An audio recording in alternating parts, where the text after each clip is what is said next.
Good day everyone. Imagine being able to predict whether a reaction will happen on its own, or how energy moves around in everything from engines to our own bodies. This is what thermodynamics and free energy help us understand.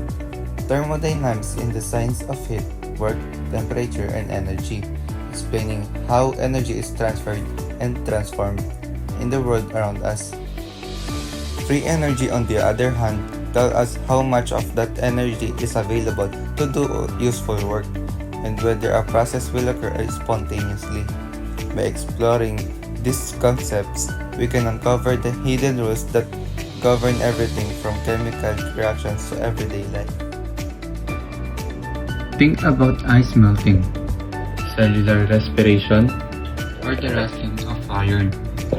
It all connects to our topic today, which is thermodynamics. Thermodynamics tells us if a reaction can happen, but not how fast it happens. That's the job of kinetics. It focuses on energy, stability, and spontaneity, not reaction speed. In short, thermodynamics helps chemists understand energy flow, reaction feasibility, and why certain reactions occur naturally. And that's why it's such an important foundation in chemistry. It's basically the study of how energy changes during chemical reactions and physical processes.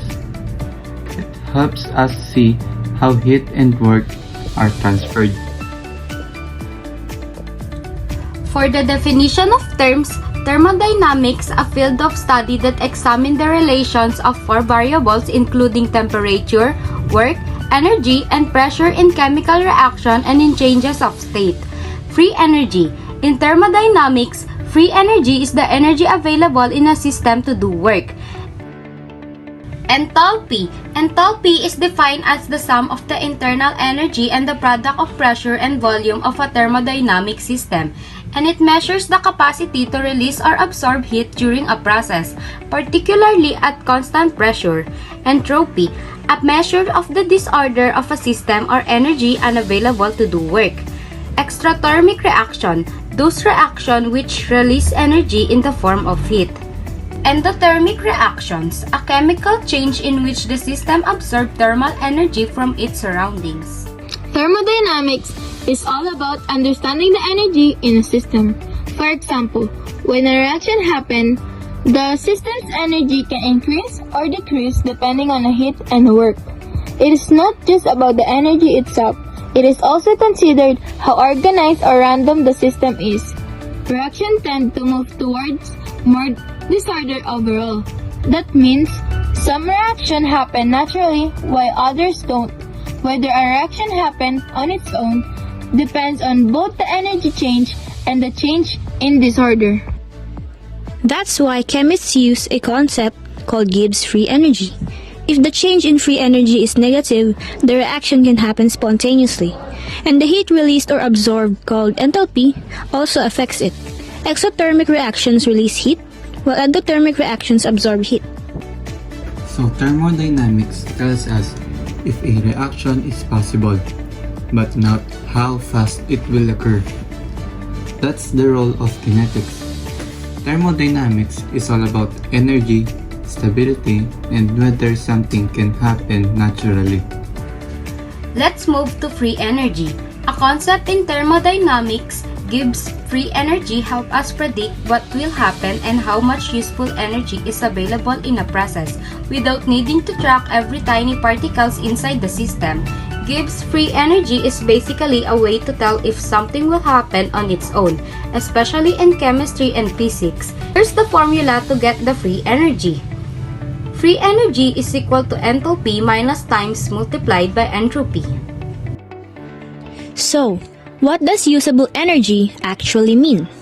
Well, not all energy in a system can be used to do work. Some of it gets spread out as disorder, like random movement of particles. Gibbs free energy helps measure the balance between the energy stored in a system, or enthalpy, and the amount of disorder, or entropy, in it. Let's think of a simple example. Imagine a ball at the top of a hill. It rolls down on its own because it's moving toward a lower energy state. That's similar to how systems move towards lower gives free energy. They become more stable. So basically, nature prepares lower free energy. That's why chemical reaction, biological process, and even some engineering systems to follow this principle, in simple terms, gives free energy help us predict what will happen and how much useful energy is available, without tracking every tiny particle. Let's show an example using the formula that mentioned earlier by using the Gupta method.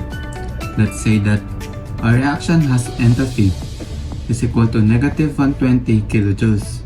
Entropy is equal to 150 joules per Kelvin, and time is equal to 298 Kelvin. The unknown is the reaction is spontaneous at 298 Kelvin. We will solve it using the formula shown. Free energy is equal to entropy minus time multiplied by entropy. Let's first convert the units. Entropy must be in kilojoules. So, negative 150 joules per Kelvin will be negative 0.15 kilojoules per Kelvin. Now, let's substitute the given values and multiply the time and entropy first. Then, add the values. The answer will be free energy is equal to negative 75.3 kilojoules. And the answer, since the free energy is negative, which is negative 75.3 kilojoules, the reaction is spontaneous at 298 Kelvin. To sum up the lesson, thermodynamics explains how energy moves and changes during chemical reactions and physical processes. It helps determine whether a reaction can occur naturally by analyzing energy transfer, stability, and disorder within a system. Unlike kinetics, which focuses on how fast reactions happen, thermodynamics focuses on whether a reaction is possible based on energy considerations. Two key factors in thermodynamics are enthalpy, which measures heat absorbed or released, and entropy, which measures the level of disorder in a system. Reactions may release heat or absorb heat, and systems naturally tend to move toward greater stability and increased disorder. To predict spontaneity, chemists use Gibbs free energy expressed by the formula.